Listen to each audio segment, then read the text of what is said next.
Tak, já vás zdravím. A jelikož budou za chvíli mladí králíci, čerství, tak spotřebujeme zásoby, které jsou v mrazáku a uděláme si králíčí klobásky. Králíček, jak víme, suchý, tak k němu bude buček a hřbetní sádlo. Je to takový valašský recept, který mám upravený, ten mi chutná. Česnek, majoránka, kmín je napůl drcený a celý. Pepřík a muškatový oříšek. Už se nám vlastně odpočívají střeva, ještě je musím vyprát. Aspoň 3krát minimálně. Jo, v teplé vodě. Takže si to všecko namalené, budu to dělat bez vlastně spojky, tenhle recept. Takže to bude všecko na 8, nebo 10, ještě uvidím, ale spíš na 8. Takže potom, až budeme mlít, nebo respektive bude namlito, no tak si ukážeme, co s tím dále. Tak, maso máme pěkně odležele.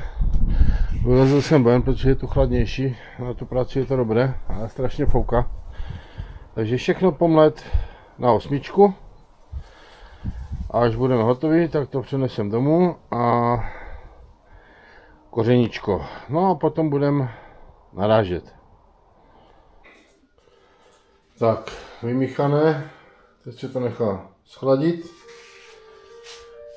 Sice máme plničku na ten starý mlýnek, ale jde to s tím blbě, tak jsem na Bětkongu koupil tady toho, nevím, ale uvidíme, jestli to půjde nebo nepůjde. Děláme malé množství, tak nemá cenu podle mě kupovat velkou naražečku. Tak vyzkoušíme co a jak. Tak, naraženo. Teď to necháme vlastně do rána schnout, pěkně v pokojovce a ráno budeme udít. No s tou malou naražičkou to je celkem, jako je to určitě lepší než ten mlýnek, ale vleze do ní, my jsme říkali literko, ale půl kila, že? Když to dečteš, půl kila díla, ale nic, co by se nedalo zvládnout a je to opravdu lepší dělat ve dvou, jo? Protože samotnému tam to nevím, no. Ale teď se nám to povedlo krásně, jsou pěkně napěchované, takže odpočinout a zítra na kouř. Tak, máme tady druhý den, počasí je fakt hnusné. Poletuje zase ten bílý maraz. Já jsem si to předehrál na 55, no a necháme to sušit. Nikde se nám to nedotýká. Hezky to srovnat.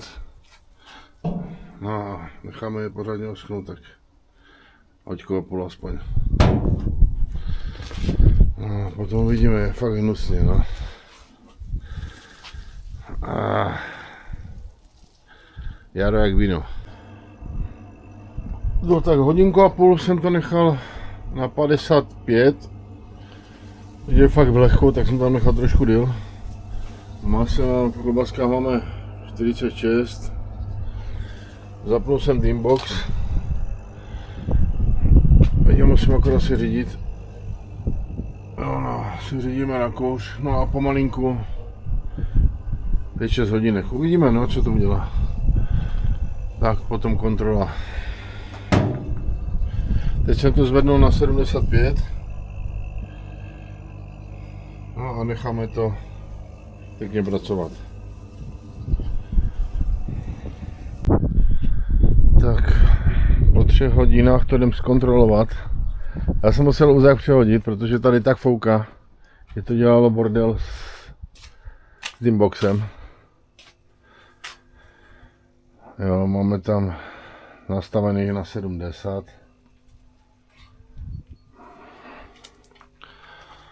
Takže podíváme. No nádhera, podívejte se na tu krásu. To je opravdu nádhera. Super. No už kurní křupo, já jich asi za chvilku budu vytávat. Naše sušenky. Krásné jsou. No tak ještě tak půl hoďky a půl ven.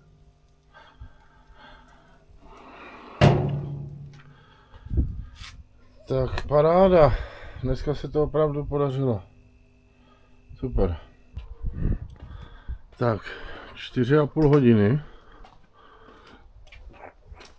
4,5 hodinky, podíváme se na to.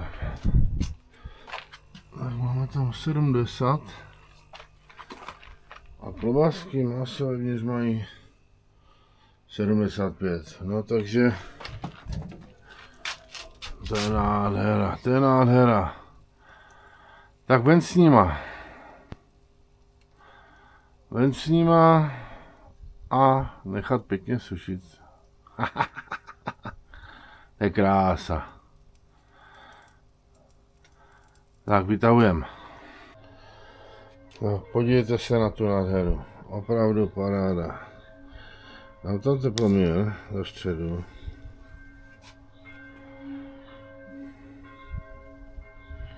Letí nahoru.